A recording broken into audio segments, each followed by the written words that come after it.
Now, weather continues to impact our farmers every single day as they put hay up to feed their cattle. And how do we get that hay just right for that livestock? Well, Scott Sinkoff explains. Over the past 100 years, hay has been one of the most important crops for farmers across the Mountain State. But because of above average rainfall, it has been difficult for producers to get their forage put out correctly. Well, we can't get it up because of the rain. Your hay's got to be dry if you're dry baling it. And when dry baling your hay, the forecast needs to be just right.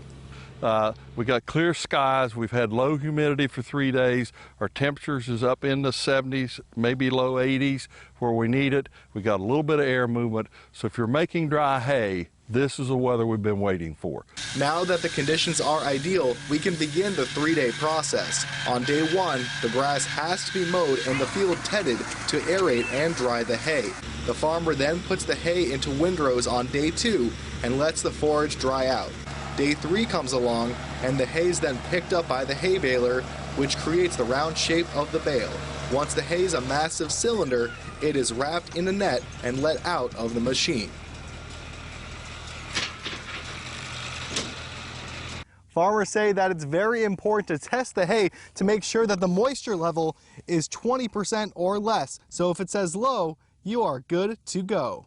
The hay also has to be tested for nutrients to make sure that the cattle are being properly fed, because the hay only has a 1-year shelf life.